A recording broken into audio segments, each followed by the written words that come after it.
Lundi dernier, tribunal correctionnel de Rennes. Vanessa, une jeune femme de 32 ans et mère de 2 enfants, va comparaître pour maltraitance. La justice l'accuse d'avoir secoué son plus jeune fils, Ilan, alors âgé de 2 mois. Je suis contente. Ça va. Faut pas que je pleure, faut pas que je pleure. Je me retiens de pleurer parce qu'on y est là, ça y est. Des faits qui remontent à février 2015. 4 ans de combat judiciaire pour laver son honneur et prouver son innocence. Je n'ai jamais fait de mal à mon fils. Et je suis là aujourd'hui une fois de plus pour le dire et le faire entendre. Aujourd'hui au tribunal, sa famille et ses amis sont venus pour la soutenir. Vanessa risque jusqu'à 10 ans de prison, mais plus combative que jamais, elle est confiante. Merci d'être là. C'est triste en fait d'arriver à un moment comme ça pour tous se voir, mais à la fois ça fait tellement du bien. Ça vous fait chaud au cœur ? Ouais, il n'y a pas de mots, honnêtement. On fêtera ça tous ensemble après. Alors, Vanessa est-elle coupable? A-t-elle maltraité son bébé? Ou est-elle victime d'une erreur de diagnostic médical? La justice va devoir trancher. Le syndrome du bébé secoué est une forme de maltraitance. Un nourrisson qui pleure, un adulte fatigué, le drame se joue en quelques secondes.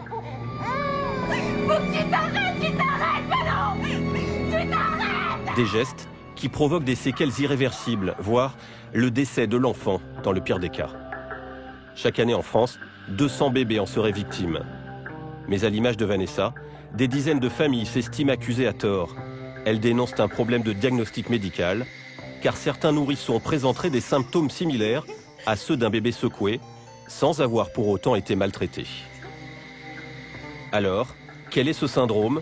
Les expertises médicales pour le déceler sont-elles fiables?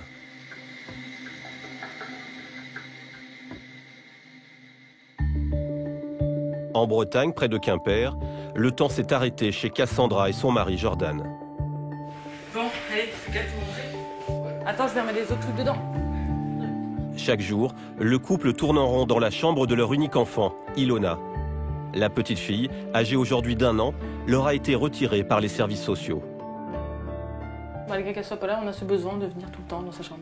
Que ce soit ça pour... Voilà, on l'a fait vivre quoi en fait. Oui, tous les jours on ouvre. On ouvre les volets, on referme, c'est ça.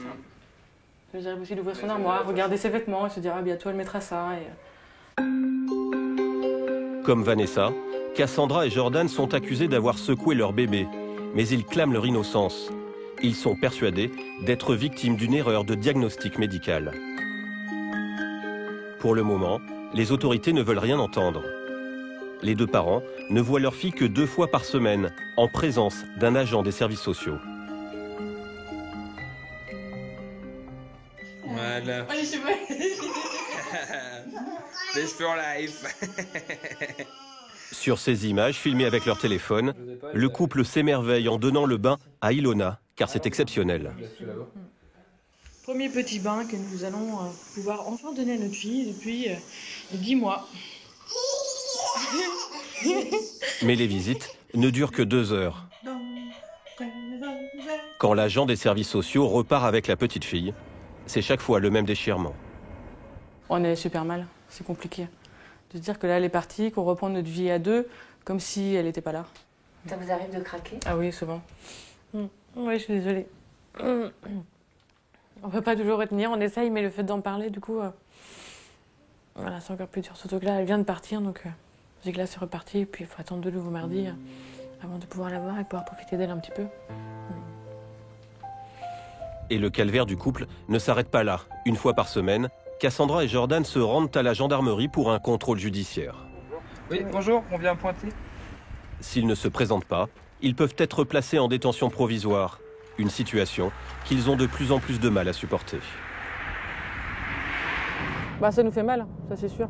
C'est vraiment pas chouette au quotidien de se dire que oui, on est mal vu, qu'on est traité comme des criminels. C'est pas des sensations très agréables. Sachant qu'on voit notre fille 2 fois par semaine, on va pas prendre le risque de partir ailleurs. Malgré tout, Cassandra et Jordan tiennent bon. Ils attendent de pied ferme leur procès pour prouver leur innocence. Près de Rennes, Vanessa, elle aussi, espère être innocentée. Nous la retrouvons la veille de son procès. Dans son malheur, elle a eu un peu plus de chance que Cassandra et Jordan, car après 6 mois de séparation, elle a enfin récupéré la garde d'Ilan. C'est le fils qu'elle est accusée d'avoir secoué quand il était bébé, il y a 4 ans. C'est Salem. Oui. Tu fais babouche maintenant. Tu as montré tes avions? Quels avions? Tes super avions que tu as fait et que tu as peints. Aujourd'hui, le petit garçon n'a pas de problème de santé, mais quelques semaines après sa naissance, il avait une tête anormalement grosse. Et c'est ça qui a tout déclenché. Lors d'une visite à l'hôpital, les médecins sont persuadés d'avoir devant eux un bébé secoué. Le cauchemar a commencé quand la pédiatre est entrée dans le box des urgences et s'est complètement affolée quand elle a vu la taille de la tête de mon fils. On nous a annoncé comme ça de but en blanc qu'Ilan avait des hématomes sous-duraux, bilatéraux, donc des 2 côtés du sang, des 2 côtés de la tête, qui étaient très gros. Mais c'est tout ce qu'on nous dit. Les hématomes sous-duraux sont des hémorragies autour du cerveau. Pour les médecins, ils sont symptomatiques du syndrome du bébé secoué. À l'hôpital, Vanessa et son mari sont très vite suspectés de maltraitance et placés en garde à vue. Et les gendarmes découvrent un SMS qui semble mettre en cause la mère de famille. Les gendarmes m'ont mis sous les yeux une conversation que j'avais eue avec une amie, Ludivine, qui disait, en gros, une phrase de ma part qui disait « Cette nuit, Ilan s'est étouffé, j'ai été obligée de le secouer pour qu'il revienne à lui. » Je leur dis que voilà, Ilan, il avait tendance à régurgiter la nuit, qu'une fois allongé, il lui arrivait parfois de s'étouffer. Et on le ramenait vite, on le sortait vite de son petit landau, puis on le ramenait vite à nous, et puis on le stimulait. Finalement, c'était ça. Et les gendarmes me disent « Oui, mais quand vous avez fait ce geste, est-ce que vous teniez bien sa tête ?» Je dis « Oui, moi, en tant que maman, c'est mon 2e bébé. Quand je prends mon bébé sous les aisselles, je mets mes doigts sous sa nuque. Sa tête n'a pas ballotté d'avant en arrière. » Les explications de Vanessa ne changent rien. Commence alors pour elle une longue bataille judiciaire qu'elle espère gagner demain à son procès. Mais le drame des bébés secoués est une réalité, une forme de maltraitance encore sous-estimée selon les médecins. Pour déceler ce syndrome au plus tôt, il s'appuie sur différents symptômes, et notamment les hématomes sous-duraux. En région parisienne, aux hôpitaux de Saint-Maurice, le docteur Anne-Laurent Vanier fait partie des rares spécialistes qui les ont étudiés. Là, vous voyez, en blanc, c'est le crâne, tout blanc. À l'intérieur, le grisé, là, c'est le cerveau. Et vous voyez, là, par exemple, il y a une couronne de sang, c'est ce qui est blanc. C'est un hématome sous-dural. Donc vous pouvez dire que cet enfant a été victime de secouement. Pour le docteur Laurent Vanier, ces hématomes sont symptomatiques. Ils constituent une preuve formelle. Plusieurs dizaines de personnes à travailler sur le sujet, de milieux divers, ayant tous une expérience. Et on a établi ces éléments, ces critères diagnostiques. Moi, je dirais que oui, c'est vraiment des critères très, très valables scientifiquement. Quand le diagnostic est confirmé, les conséquences peuvent être dramatiques pour les enfants, voire irréversibles. À Lyon, Fleur s'est retrouvée du jour au lendemain plongée dans un véritable cauchemar. Je te mets là. Mère de 2 enfants, cette militaire de carrière mariée à un caporal-chef a vu sa vie basculer il y a 6 ans à la naissance de Cameron, son aîné. À l'époque, le nourrisson âgé de 7 mois est secoué par sa nounou. Il est aujourd'hui handicapé moteur. Il ne tient pas debout du tout. Donc je suis obligée de le porter pour tout, pour l'emmener aux toilettes, pour lui donner la douche aussi, pour le mettre dans son lit, pour le mettre dans le fauteuil. C'est difficile parce que c'est une organisation, c'est quasiment militaire à la maison. Au moment du drame, Cameron était chez son assistante maternelle. La professionnelle, pourtant expérimentée, s'est laissée déborder par les pleurs du nourrisson. Elle va alors commettre l'irréparable. Elle a expliqué en fait, vu qu'il pleurait, elle l'a monté dans la chambre. Il pleurait encore et elle a pété un câble, hein, c'est ce qu'elle a dit. Hein. Elle l'a secoué et puis elle l'a balancé dans un lit parapluie. Et avec le choc, en fait, il a fait un arrêt respiratoire.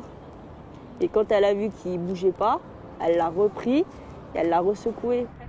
La nounou a été condamnée à 5 ans de prison, dont 3 fermes, avec interdiction d'exercer à vie son métier.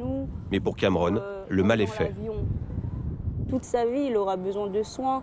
Toute sa vie, il va devoir, ça se trouve, être dans un fauteuil roulant, être suivi par des spécialistes. Et puis nous, en tant que parents, on se sent impuissants parce que moi, j'ai fait une dépression. Mais Fleur ne baisse pas les bras. Avec les médecins, elle continue le combat pour qu'un jour, son fils retrouve l'usage de ses jambes. Dans le cas de Vanessa, la mère de famille accusée d'avoir secoué son fils cadet, le diagnostic est vivement contesté par un médecin. Bernard Echen est professeur en neuropédiatrie. C'est grâce à lui qu'elle a bâti toute sa défense. Un an plus tard, les parents ont fait... Il a exercé pendant 30 ans à l'hôpital et a vu beaucoup d'enfants présentant des hématomes sous-duraux. Certains n'auraient pourtant jamais été secoués.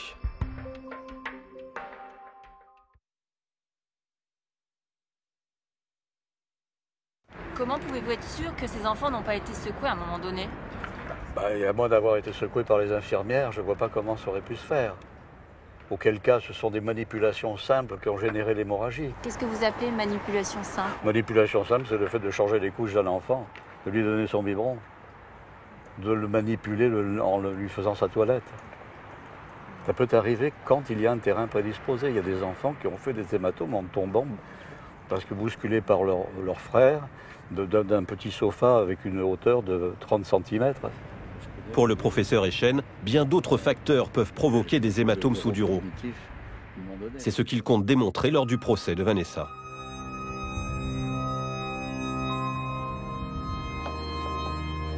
Après 5 heures de débat, c'est enfin l'heure de vérité pour la mère de famille. Elle attend avec angoisse le verdict. Audience reprend, vous pouvez vous asseoir. Nos caméras ne sont pas autorisées, mais quelques minutes plus tard,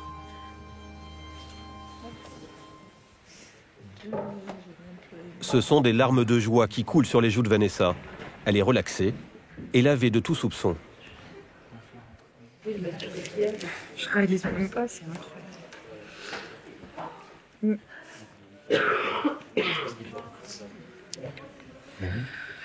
C'est quoi les premiers mots? Merci, enfin, ouf, je rentre à la maison.